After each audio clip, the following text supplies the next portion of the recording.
Peter, thank you very much for being here with us today. Oh, pleasure. Really appreciate it. This is our first interview under our Arts and Heritage category.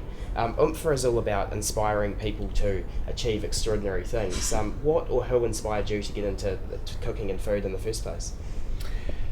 It'll be a combination of my grandmother, Molly Gordon, my dad's mum, who made eating was quite an important thing, but also I think just having a garden, as kids growing up in New Zealand and going fishing and having a pet sheep that we ate and foraging and doing stuff. I think it's just, it was just what our family quite liked, but we weren't foodies. Yeah. By today's standards, we certainly weren't foodies. So New Zealand was definitely a part of inspiring you when you were growing up? Yeah, we would go, in summertime we'd go fishing. Every night Dad and his mates would go and put the set nets out off Castlecliff Beach in Wanganui, and every morning we'd go with Dad and his mates and they'd bring the nets in and then we'd fill up the fish and cook them and then go off to school. We'd garden, we butchered animals in the garage and made soap out of the beef dripping and stuff. So food was always there. And then what were your favourite dishes to cook as a youngster growing up, and then any of those sort of still some of your signature dishes today?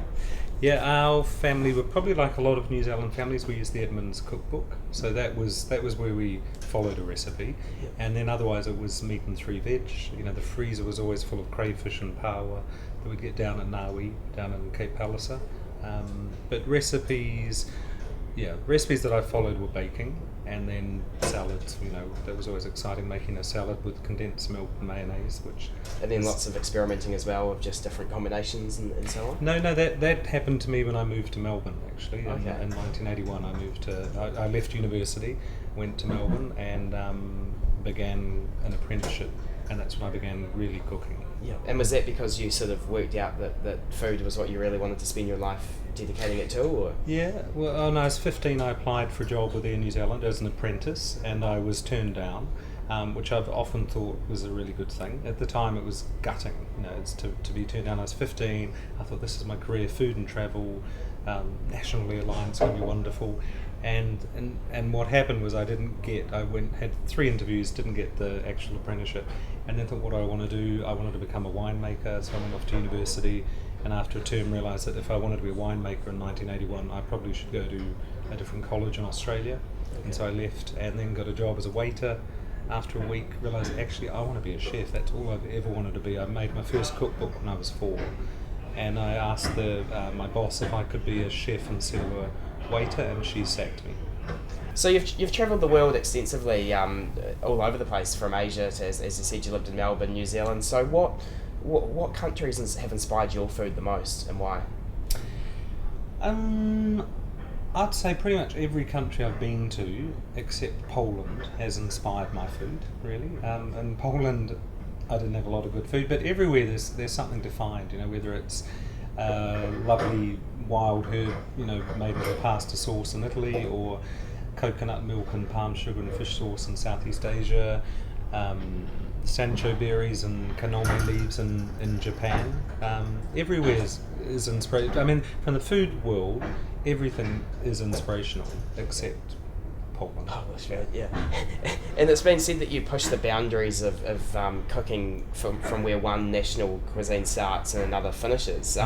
What does that exactly mean, and how does that influence your cooking and food style? I think if I'd come from a country with a great culinary tradition, like Italy or France or something, I probably would have I wouldn't have gone down the route that I've gone down, because in a way I was born in 1963, so the food scene here wasn't great in New Zealand. It was good, hearty food, and it was very basic. And what I found really interesting is when I went to Australia and I discovered all these other cuisines, Thai, Moroccan, Italian. I didn't know that spaghetti didn't come out of a can. I didn't realise it was a dry thing. That wasn't part of my childhood. And so because I came from my family background with no rules, or you can't do this, you mustn't do that, I just went in and discovered all these ingredients and thought, oh my god, this is amazing. Like, who's ever seen coriander? I've never seen a fresh chilli.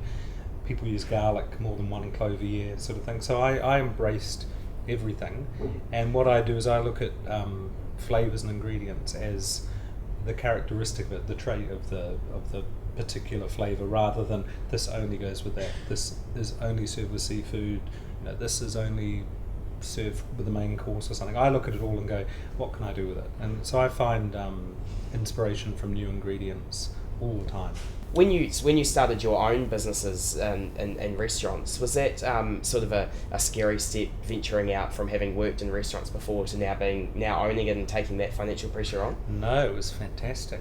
It was really good, because as an employee I'd often been critical of my employers, as I think we are, and I'd always thought, I can't wait for the day that I am in charge, and I'll be in charge of the decor, the colour, the font on the menu, the pricing, the cutlery, the crockery. And I'd been responsible for that in many ways before as a head chef.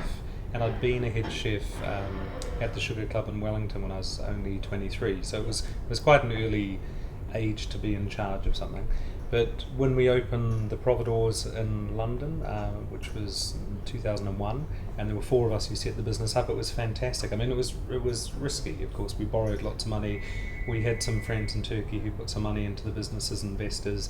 I'd met a woman at the Savoy in London who I then bumped into on Ponsonby Road here, and Annie Smale was her name. She had faith in what we were wanting to do, so she invested money. So it was really good having, in a way, a mentor came in. She hadn't been involved in hospitality, but she was the most amazing woman. She passed away sadly a few years ago, but she was a huge support. And knowing that you've got this figure, in a way a very motherly figure, kind of looking after the 4 of us, was fantastic. And you've been involved in various sort of culinary competitions and promoting professional excellence with young chefs. What would your advice be to any person thinking of getting into that industry? Well, it's a really hard industry, and a lot of people unwisely feel that opening up a restaurant would be the thing they really want to do. You know, I can do a roast chicken, I'm going to set up a restaurant. It's such a bad idea. You know, and often I'll be quite discouraging to people when they're wanting to do something, because I think people don't see the hard bit of having a restaurant. It's really hard work. If you're a young chef, I would encourage people to enter the industry, but you kind of need to know where it is you want to be. Like, do you want to own your own restaurant? Are you happy just to be cooking? Do you know what style of food you want? So did your cookery apprenticeship inspire you? Or was that, do you think that they restrict people too much, or did that really inspire you to want to achieve extraordinary things in cooking? What do I think? So I was 18, I'd been at university just for a term. I was doing a hort science degree, and then I'd moved to Melbourne. I'd chosen to go to Australia, and then I'd chosen to do this apprenticeship, and so I was dead keen. I knew I wanted to be a chef. And at college there were some kids a lot young, like 16, 17, who really were there. They'd applied for a job in a shoe shop, in a lumber yard, at the hospital. They got the cooking job, and they really weren't keen to be chefs. They didn't really like food, you know. And I think for them it was a battle. For me, I was at college, and I'd been cooking since the age of 4, and doing all sorts of stuff. So I, in a way, was in a different planet.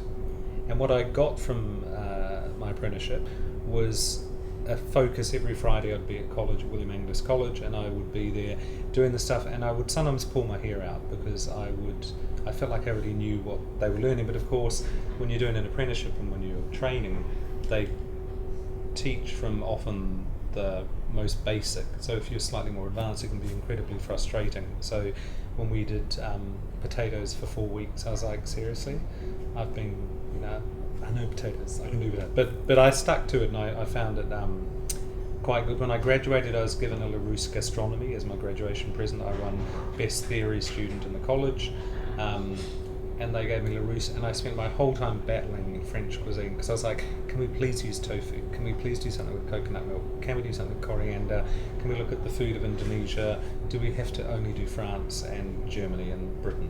Because that's not the cuisine. And I studied Esperanto when I was at intermediate school, so I was all about opening to all sorts of stuff, and I felt we were pigeonholed in college. That's thankfully changed. So now when I speak to youngsters who are going through college, they do Asian food, they do Middle Eastern food, they do all sorts of stuff. So I think it's a far more embracing culture in the college. Okay. But when I was there, it was incredibly frustrating. So I would just, if you're a young person and you're studying to be a chef, it's hard work. It's not easy. When you get into the industry, you're probably going to be working weekends when all your mates are having weekends off. You often do long days. In Britain, you do far longer days than you do here.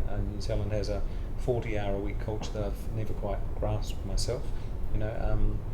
And it's tough, but it's incredibly rewarding, and it's a fantastic industry. And food as a business it's enormous. And how has New Zealand and New Zealand culture influenced how you've become as a person?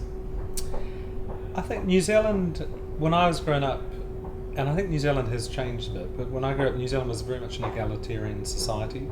Everyone seemed to have equal opportunity. We weren't obsessed by which school you went to or your family. We're all, I guess, fifth generation pioneers who came out here.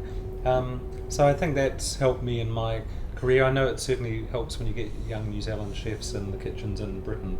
They dig in, they help, they'll do whatever they can. They're really hardworking, they're focused, they know they're in for, if they're in Britain, they're having an opportunity that they wouldn't have back home. So I think being a New Zealander has certainly made me just view we're all the same, really. And it's an interesting question now. What would the 16-year-old boy you were think of the man you have become? Would he be proud? Would he recognise who you are now? Yeah, I think he would. He'd be quite surprised, because when I was a 16-year-old, we didn't really have celebrity chefs. We had Hutton and Halls on TV. We had Des Britton. We had Alison Holst. When you look at I suppose when I look at my career now, the things I've done and the things I do, the companies that I have shares in, the things that I'm directors of, all sorts of stuff that doesn't even include food. I think I'd be quite thrilled with what maybe was coming ahead. So Peter, to finish, what are your wise words for the people of New Zealand?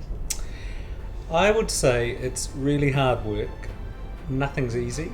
You've got to work incredibly hard to get where you want to be, but if you're dedicated and you're focused, you can do it. And having New Zealand as the place that you've come from, it's going to put you in good standing.